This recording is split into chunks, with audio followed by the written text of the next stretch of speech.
all, welcome to next practical session of electrical drawing and AutoCAD.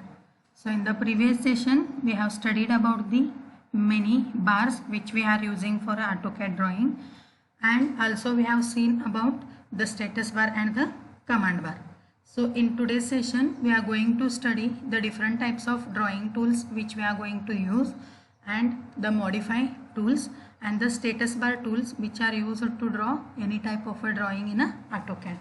So here you can observe, so already I have explained, this is called as title bar. So title bar means what? The name which is used to save the diagram, that name exists here. So that is called as the title bar. So इथं जे तुम्ही बघताय drawing 1 हा काय आहे, ज्या नावाने आम्ही ड्रॉइंग सेव्ह करतोय तो इथं रिप्रेझेंट होतोय. So that is called as a title bar. Next here home, insert, annotate, parametric, view, manage. So this is all called as a menu bar. Next draw, modify, annotation, layers, blocks, property, groups. So इथं जे काही आम्ही observe करतोय this all are called as a tools, tool bars. म्हणजे different types of tools आहेत. हे सगळे tools use करून आता ड्रॉ आहे इथं. सो ड्रॉ टूल म्हणजे काय, इथं डिफरंट टाइप्स ऑफ टूल्स आहेत ते यूज करून आम्ही डायग्राम ड्रॉ करतोय. सो ड्रॉइंगचे टूल्स आहेत. आता इथं मॉडिफायमध्ये काय काय आहेत, मूव, कॉपी, रोटेट, मिरर. म्हणजे एखादा डायग्राम ड्रॉ केलेला आहे आणि त्या डायग्रामला मॉडिफाय करायचं असेल, काहीतरी चेंजेस करायचं असेल तर इथं आम्ही काय यूज करतोय, मॉडिफाय टूल यूज करतोय. नेक्स्ट ॲनोटेशनमध्ये काय काय येतोय, टेक्स्ट. आता ड्रॉइंगला नेम्स द्यायचं असेल तर एखादा नेमिंगसाठी टेक्स्ट यूज करतोय, डायमेन्शन बघण्यासाठी यूज करतोय. नेक्स्ट तिथं काय करतो शकतोय आम्ही डायमेन्शनमध्ये. सो डायमेन्शन्समध्ये परत इथं आम्ही काय काय यूज करू शकतोय, अँग्युलर डायमेन्शन बघू शकताय, सर्कलचं रेडियस डायरेक्टली मेजर करू शकताय, सर्कलचं डायामीटर. सो लिनियर म्हणजे लाईन टू लाईन डिस्टन्स, हा सगळं व्हॅल्यू आम्ही काय करू शकतोय, ॲनोटेशनमध्ये रिप्रेझेंट करू शकतोय. नेक्स्ट लेयर्स म्हणजे काय, पर्टिक्युलर व्हॅल्यूला आम्ही ग्रुप वाईज करून कलर वगैरे चेंज करायचं असेल, फॉन्ट साईज चेंज करायचं असेल तर लेयर्स यूज करतोय. So like that way we are using a different tools here. So this is all called as a tool bar. Next this black area is called as drawing area in which actually we are drawing any of our drawing. Next this is a command bar. Command बार म्हणजे आता इथं तुम्ही tools use करू शकताय किंवा command बारमध्ये directly type केला तर तो टूल ऑटोमॅटिकली इथं काय होतोय, अपियर होतोय. सो सपोज जर मी इथं लाईन म्हणून प्रेस केले आणि एंटर केले तर मला इथं टूल बारमधनं लाईन न घेता डायरेक्टली मी काय करू शकतोय, लाईन हा कमांड यूज करून लाईन हा ड्रॉ करू शकतोय. So that is the command bar here. Next this is so here you can observe model. So model करून इथं पुढे टूल्स आहेत. So this is called as a status bar. So status bar means एखादा diagram draw करण्यासाठी use होणारे tools. म्हणजे आता इथं तुम्ही बघू शकताय हा ऑब्जेक्ट स्नॅप आहे. हा ऑब्जेक्ट स्नॅप म्हणजे काय, आता इथं बघताय लाईन आहे. सो लाईन टू नेक्स्ट मी इथं काय करणार आहे, सर्कल ड्रॉ करणार आहे. सो हा पॉईंटला इथं ग्रीन कलरचं स्क्वेअर बॉक्स ऑब्झर्व करू शकताय. सो ते रिप्रेझेंट काय होतोय, त्या लाईनचा एंड पॉईंट. आणि तो एंड पॉईंट कसा मिळणार आम्हाला, हा ऑब्जेक्ट स्नॅप ऑन असेल तर. सपोज हा ऑब्जेक्ट स्नॅप ऑफ केला तर इथं आपल्याला इथं दिसत नाही आहे, एंड पॉईंट कुठला आहे हा कळत नाही आहे. तर कुठून पॉईंट सर्कल ड्रॉ करायचं हा कळत नाही. तेच जर ऑब्जेक्ट स्नॅप ऑन असेल तर एक्झॅक्टली आपल्याला काय मिळतंय, एखादं लाईनचं एंड पॉईंट म्हणा किंवा सेंटर म्हणा, हे सगळं आम्ही काय करू शकतोय, ऑब्झर्व करून एक्झॅक्टली डायग्राम ड्रॉ करू शकतोय. नेक्स्ट इथं बघू शकताय तुम्ही ortho mode in the sense what, आता लाईन ड्रॉ करताना लाईन काय होतोय, 90 डिग्रीचं रोटेशनमध्येच रोटेट होतोय ऑर्थो मोड ऑन असेल तर. आणि ऑर्थो मोड ऑफ केला तर 360 डिग्रीमध्ये आम्ही काय करू शकतोय, लाईन किंवा कुठलाही ऑब्जेक्टला रोटेट करू शकताय. So that is about the object snap here. Next this is a dynamic mode. So dynamic mode म्हणजे आता इथं कर्सर आहे. सो आता हा कर्सर घेऊन मी एखादा लाईन यूज केलं, लाईन सिलेक्ट केले तर साईडला तुम्ही ऑब्झर्व करू शकताय स्पेसिफाय फर्स्ट पॉईंट. आणि एखाद्या लाईनचं डिस्टन्स किंवा अँगल हा रिप्रेझेंट होतोय कधी, डायनामिक इनपुट ऑन असेल तर. आणि हा डायनामिक इनपुट ऑफ केला तर फक्त इथं तुम्हाला काय दिसतंय, कर्सर दिसतंय आणि डायरेक्टली तुम्ही काय करू शकताय, ड्रॉ करू शकताय. आणि तेच जर डायनामिक इनपुट ऑन ठेवला तर तुम्हाला इथं काय येतोय, त्याच्या रिलेटेडचे पूर्ण theoretical part, next point specify next point म्हणते, डिस्टन्स येतंय, अँगल येतंय, ते सगळं व्हॅल्यूज तुम्ही काय करू शकताय, ऑब्झर्व करून ड्रॉ करू शकताय. So that is the dynamic input. So in this way जे काही इथं आहेत स्टेटस बारचे टूल्स, हे सगळे टूल्स कधी यूज होतात, ज्यावेळी एखादा ऑब्जेक्ट ड्रॉ करायचा आहे, डायग्राम ड्रॉ करायचा आहे, त्यावेळी स्टेटस बारचे टूल्स यूज करून आम्ही काय करू शकतो, ड्रॉ करू शकतो. So this is all about the bars which are used for any type of a diagram. So in today's session we are going to see the draw tools. So हे tools कसं use करून diagram draw करू शकताय आणि modify tools. So कुठले कुठले modify tool use करून आम्ही एखाद्या डायग्रामला मॉडिफाय करू शकतोय किंवा रोटेट करू शकतोय, कॉपी पेस्ट करू शकतोय, लाईन जर एक्सटेंड झाली तर ट्रिम करू शकतोय. सो इन टुडेज सेशन आम्ही ड्रॉ आणि मॉडिफायचे टूल्स रिलेटेड स्टडी करूया. So first tool is a line. So line म्हणजे काय, हा यूज करून एक आम्ही काय करू शकतोय, ड्रॉ करू शकतोय लाईन्स. आणि सी आता इथं लाईनसुद्धा आहे आणि पॉलीलाईनसुद्धा आहे. तर हा दोन्हीमधला डिफरन्स म्हणजे काय होतोय, आता फर्स्ट मी लाईन घेतली तर इथून लाईन घेतलं, पाहिजे तसं तुम्ही लाईन हा ड्रॉ करून घेऊ शकताय. So this is the line. आता हा लाईनमध्ये काय इथून स्टार्ट होणार आहे किंवा कुठून सुद्धा तुम्ही लाईन स्टार्टिंग पॉईंट आणि एंड पॉईंट घेऊन ड्रॉ करू शकता. हा लाईन कमांड झाला. पॉलीलाईनमध्ये काय होतोय, आता इथून मी सेम डायग्राम जरी ड्रॉ केली तर फक्त दोन्हीचं आता लाईन कमांड यूज करून ड्रॉ केलेला डायग्राम हा आहे. ह्यामध्ये प्रत्येक लाईन सेपरेटली काय करायला लागणार आहे, सिलेक्ट करायला लागणार. तेच जर पॉलीलाईनचा बघितला तर एका लाईनचा जरी क्लिक केला तर एंटायर डायग्राम तिथं काय होतोय, सिलेक्ट होतोय. सो इथं पॉलीलाईनचा डायग्राम ड्रॉबॅक काय होतंय, तर लाईन यूज करून एखादा लाईन तुम्ही डिलीट करू शकताय, बट पॉलीलाईनमध्ये तसं करू शकत नाही. का म्हणजे पॉलीलाईनमुळं सगळेच डायग्राम्स ॲटोमॅटिकली काय होतात, सिलेक्ट होतात. So that is the difference between line and polyline. So before that आता एखादा डायग्राम ड्रॉ करायचा आधी फर्स्ट काय करायला लागणार, आपल्याला युनिट स्पेसिफाय करायला लागणार.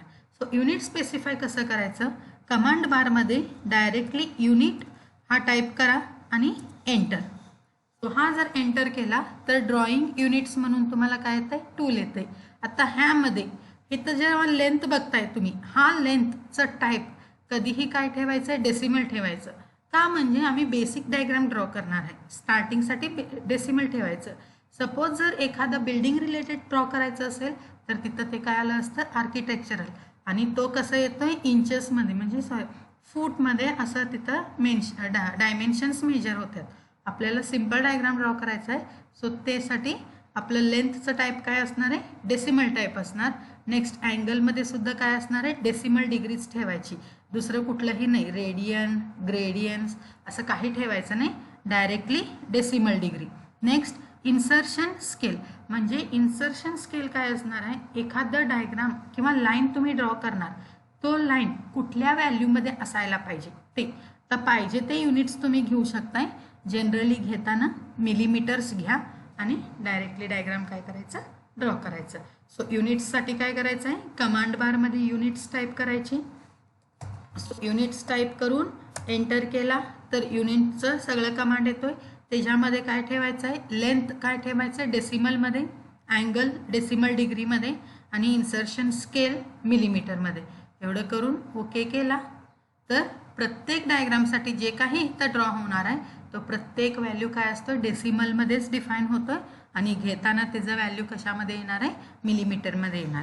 सो फर्स्ट ऑटोकॅड ओपन केल्यानंतर फर्स्ट काय करायचं आहे, युनिट आपल्याला डिफाईन करायचं आहे. So let us see about the different types of drawing tools. So already explained line and polyline. Line म्हणजे काय होतोय, सेपरेटली लाईन्स सिलेक्ट होतात, बट पॉलीलाईन मध्ये कसं होतंय, सी आता लाईन यूज करून एखादा डायग्राम ड्रॉ केलाय, लाईनचा यूज केला असेल तर ह्यामध्ये कसं होतंय आणि पॉलीलाईनला कसं होणार आहे, सेम डायग्राम जरी मी ड्रॉ केली, लाईन यूज केला तर प्रत्येक लाईन सेपरेटली सिलेक्ट करायला लागणार, बट पॉलीलाईनमध्ये स्टार्टिंगला जरी एखादा लाईन सिलेक्ट केला तर एंटायर डायग्राम ऑटोमॅटिकली काय होतोय, सिलेक्ट होतोय. So this is about the line and polyline. Next is a circle. So सर्कलमध्ये इथं तुम्ही खाली ॲरो मार्क आहे, इथं जर ऑब्झर्व केला तर डिफरंट टाइप्स ऑफ सर्कल्स आहेत. सो फर्स्ट काय आहे, सेंटर आणि रेडियस. सो सेंटर आणि रेडियस म्हणजे काय, मी सेंटर पॉईंट डिफाईन केले आणि रेडियसचं डिस्टन्स दिले तर तो सर्कल ड्रॉ करू शकता. सेकंड सेंटर आणि डायमीटर म्हणजे ते देताना आता आपल्याला डायमीटर माहीत असेल तर डायरेक्टली डायमीटर तुम्ही इन्सर्ट करून सुद्धा काय करू शकता, एखादा सर्कल ड्रॉ करू शकता. So that is about the circle. So आता मी तुम्हाला दाखवते सेंटर आणि रेडियस यूज करून सुद्धा मी काय करू शकते, सर्कल ड्रॉ करू शकते. आता इथं बघा काय येतं आहे, specify centre point of the circle. कुठं, आता हा पॉईंटपासून मला सर्कल ड्रॉ करायचा आहे, तिथं क्लिक केला. Next specify radius of a circle. So रेडियसचं सर्कल एक तर तुम्ही इथं ब्ल्यू शेडमध्ये 4.6 असं दिसतंय तिथं तुम्ही मेन्शन करू शकताय, नाहीतर पाहिजे तेवढं तुम्ही घेऊ शकताय. So I will mention it as a 5. So 5 हा टाईप करून एंटर केला तर हा सर्कल काय येतोय, 5 मिलीमीटर रेडियसचं सर्कल ड्रॉ होतं. नेक्स्ट इथं जर तुम्ही घेतला सेंटर विथ डायमीटर तर ह्याच्यामध्ये काय येतं आहे, हा स्पेसिफाय केला, इथून सर्कल आपल्याला ड्रॉ करायचा आहे. सो स्पेसिफाय केला तर किती काय येणार आहे, specify diameter of a circle. So किती डायमीटरचं पाहिजे ते तुम्ही इथं काय करू शकता. So suppose I five 12. So इथं काय येणार, 12 डायमीटरचं सर्कल काय येणार आहे, ड्रॉ होणार आहे ऑटोमॅटिकली. आता हे 12 आणि 5 रेडियसच आहे काय, हे मेजर करायचं असेल तर आपण काय करायचं, इथं बघा हा ॲनोटेशनमध्ये गेला, ॲनोटेशनमध्ये इथं साईड एरोला क्लिक केला तर हे इथं रेडियस दाखवत आहे आणि इथं डायमीटर दाखवत आहे. सो हा रेडियसला क्लिक केला तर हा सर्कल सिलेक्ट, रेडियसला इथं क्लिक करायचं आणि ज्या सर्कलचं रेडियस मेजर करायचं आहे त्या सर्कलवर क्लिक करून एंटर केला तर ऑटोमॅटिकली आपल्याला इथं काय दिसतंय, रेडियस येतोय. सो हा दिसत नाही आहे तर ह्याच्यासाठी आपलं त्याचं फॉन्ट साईज काय करू शकतोय, वाढवू शकतोय. ते कसं वाढवणार, ॲनोटेशनमध्ये जायचं, सी हा इथं ए दिसतंय ह्याच्यावर क्लिक केला की टेक्स्ट स्टाईल वाढत जाणार. इथं काय आहे, आपण डायमेन्शन स्टाईल घेतलेला आहे. सो ह्याच्यावर तुम्ही क्लिक केला तर आपल्याला काय येतंय, डायमेन्शनचं बार येतंय. ह्यामध्ये मॉडिफाय, सो मॉडिफाय केल्यानंतर फिट हा कमांड यूज करायचं. हे यूज करून यूज ओव्हरऑल स्केल ऑफ, इथं 1 आहे. सो ह्याला तुम्ही काय करू शकताय, 2 करू शकताय. 2, 3 तुम्हाला फॉन्ट साईज किती मोठा पाहिजे ते तुम्ही इथं काय करू शकताय, चेंज करू शकताय. ओके केला तर ऑटोमॅटिकली सी रेडियस कितीचा आहे, 5. सो हा सर्कल ड्रॉ करताना मी त्याला रेडियस किती मिलीमीटरचं दिलेलं आहे, 5 millimetre. R indicates radius, so radius is a 5 millimetre. So ह्या सर्कलचं मला काय बघायचं आहे, डायमीटर मी मेन्शन केलेलं आहे. सो त्याचं डायमीटर आहे काय हा बघायचा आहे. सो हा सर्कल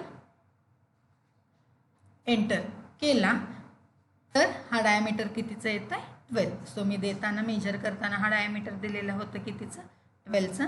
सो हा 5 साईन डी लिहायची गरज नाही आहे, इथं आर लिहायची गरज नाही आहे. डायरेक्टली तुम्ही इथं मेजरमेंटमध्ये, डायमेन्शन मेजरमेंटमध्ये गेला तर डायरेक्टली जे व्हॅल्यू तुम्ही इथं सिलेक्ट करताय तो इथं तुम्हाला येतो. सपोज जर तुम्हाला मेजरच करायचं असेल तर लिनियरला जाऊ शकताय किंवा हा डायमेन्शनला जाऊ शकताय. हा सेंटर पॉईंट टू एखादा एंड पॉईंट तुम्ही घेतला, एक्झॅक्ट एंड पॉईंट जर टँजेंटचा घेतला तर तुम्हाला इथं एक्झॅक्टली काय येतं आहे, 5. सो इथं थोडं क्रॉस दिसतंय म्हणून एक्स्ट्रा 32 ॲड झालेला आहे. असंही मेजर करू शकताय किंवा इथं डायरेक्टली रेडियस किंवा डायमीटर यूज करून सुद्धा काय करू शकता, एखादं सर्कलचं किंवा आर्क असेल किंवा एलिप्स असेल तर त्या सगळ्यांची लाईन्स डायमेन्शन्स आम्ही काय करू शकतो, मेजर करू शकतो. So this is about the circle tool. Next will see arc. So आर्कमध्ये काय आहे, इथं परत आहेत सर्कलला तुम्ही कसं ऑब्झर्व केला तसं आर्कला सुद्धा डिफरंट टाईप्स ऑफ टूल्स आहेत. सो फर्स्ट आता सपोज जर 3 पॉईंट आर्क घेतला तर इथं काय येतोय, स्पेसिफाय स्टार्टिंग पॉईंट, ज्या पॉईंटपासून मला आर्क स्टार्ट करायचं आहे इथून करणार. नेक्स्ट सेकंड पॉईंट, आर्क म्हणजे काय असतं, कर्व डायग्राम असतं. सो सेकंड पॉईंट आणि नेक्स्ट हा थर्ड पॉईंट. एकतर तुम्ही इथं लेंथ मेन्शन करून परत डिग्रीसुद्धा अँगल मेजर करू शकता की त्याची इन्क्लिनेशन किती अँगलचं पाहिजे किंवा डायरेक्टली पाहिजे तसं डायग्राम टू डायग्राम सुद्धा तुम्ही काय करू शकता, आर्क ड्रॉ करू शकता. सो सपोज जर एखादं आता रेक्टँगल आहे आणि त्याच्यावर कॅपसारखं आर्क बसवायचं असेल तर तिथं सुद्धा तुम्ही काय करू शकताय, आर्क बसवू शकताय. सो घेताना काय घ्या, जनरली जेव्हा आर्क यूज करताय 3 पॉईंट आर्क घ्यायचं, हा पॉईंट. नेक्स्ट इथं सी आर्क ड्रॉ करायचं असेल तर आर्कचं आपल्याला नेचर कसं पाहिजे, असं इन्क्लिनेशन नेचर पाहिजे. बट मी इथं काय केलेलं आहे, ऑर्थोमोड ऑन ठेवलं आहे. सो ऑर्थोमोड जर ऑन असेल तर आर्क हा कधीही काय होतोय, इन्क्लिनेशन करू शकत नाही. का, म्हणजे ऑर्थोमोड ऑन असेल की 90 डिग्रीचं रोटेशन येते. सो आर्क ड्रॉ करताना ऑर्थोमोड जनरली ऑफ ठेवा. नेक्स्ट हा 3rd पॉईंट आणि मला इथं त्याला एंड करायचं आहे. सो असं सुद्धा तुम्ही काय करू शकताय, 3 पॉईंट आर्कचं आर्क ड्रॉ करू शकताय. So this is about the arc tool. Next is this is a rectangle. So रेक्टँगलचं साईड ॲरोला क्लिक केला तर तुम्हाला इथं पॉलिगॉन सुद्धा दिसतोय आणि रेक्टँगल सुद्धा ड्रॉ करू शकताय. सो रेक्टँगल म्हणजे डायरेक्टली मी काय करू शकताय, 4 साइड्सचा रेक्टँगल तुम्ही घेऊ शकताय. किंवा हाच रेक्टँगलला विड्थ आणि हाईट जर स्पेसिफाय करायचं असेल तर इथून तुम्ही घेणार. नेक्स्ट हे जी हा हाईट किती आहे ते तेवढं तुम्ही मेन्शन करू शकताय. 5 हा मी प्रेस केले, 5 प्रेस करून टॅब केला तर तो नेक्स्ट कुठं जात आहे, विड्थला जात आहे. सी इथं विड्थमध्ये दाखवताना मायनस साईन दिसत आहे. आपल्याला ह्या साईडला इन्क्लिनेशन पाहिजे असेल तर डायरेक्टली आपण काय करू शकतोय, +6. सो ह्यामध्ये जर तुम्ही ऑब्झर्व केला तर हे जी डायमेन्शन्स तुम्ही मेजर करून कन्फर्म करू शकताय. सो मी हाईट किती दिलेलं होतं 6 आणि विड्थ किती दिलेलं होतं 5. सो फक्त काय करायचं आहे, हे रेक्टँगल घ्यायचं, एखादं फर्स्ट पॉईंट सिलेक्ट करायचं. फर्स्ट पॉईंट हा सिलेक्ट केल्यानंतर हा फर्स्ट व्हॅल्यू काय येतोय, हाईटचं येतं आहे. सो हाईट किती पाहिजे आहे तुम्हाला, 6 हाईट पाहिजे. हाईट 6 करून टॅब केला तर तो विड्थला शिफ्ट होतोय. मायनस केला तर नेगेटिव्ह अँगल साईडला तो काय होतोय, रोटेट होतोय. पॉझिटिव्ह करून 7 केला तर फ्रंट साईडला तिथं काय होतं, ऑटोमॅटिकली आपल्याला रेक्टँगल ड्रॉ करू शकताय. नेक्स्ट सेम त्याचं डायमेन्शन मेजर करणार असेल तर एंड पॉईंट टू पॉईंट आपल्याला काय करायचं आहे, त्याची पॉईंट्स सिलेक्ट करायचं. सो हा पॉईंट टू हा पॉईंट किती दिलेला आहे, 6 दिला आहे आणि हाईट किती मेजर केलेला आहे. सो हाईट आपण देताना किती दिलेलं आहे, 7 दिलेला आहे. So this is about the rectangle. So now will see about polygon. So polygon select केला तर फर्स्ट काय विचारते ते, enter the number of sides. किती साइड्सचा पॉलिगॉन ड्रॉ करायचं आहे. सपोज मला 6 साइडचं हेक्झागॉन ड्रॉ करायचं असेल तर मी तिथं 6 एंटर केले. सो आणि एकदा मी दाखवेन. सी पॉलिगॉन रेक्टँगलच्या साईडला पॉलिगॉन सिलेक्ट करा. ते झाल्यानंतर enter the number of sides म्हणतात. सो 6 पाहिजे. 6 प्रेस करून एंटर करायचं.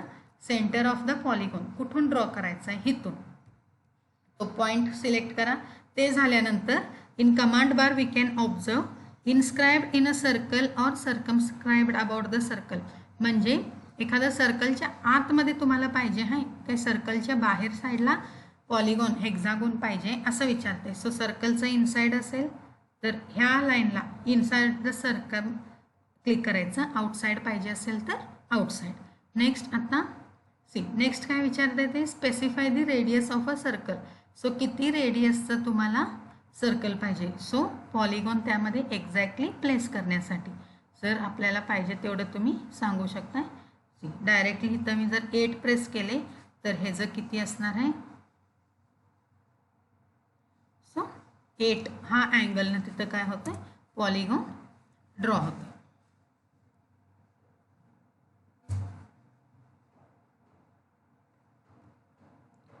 So polygon first enter the 6, next specify the center, next ते झाल्यानंतर इनसाइड द सर्कल, ते झाल्यावर रेडियस किती पाहिजे आपल्याला 8. So enter. हां आता काय झालं, इथून जर सेंटर पॉईंटपासून तुम्ही बघितला तर इथून इथंपर्यंतचं डिस्टन्स किती असतं 8 मिलीमीटर.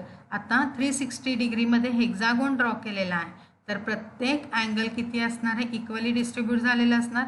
सो तो अँगल तुम्ही मेजर करून बघू शकताय, हा पॉईंट टू हा पॉईंट. सो अँगल किती आहे 120.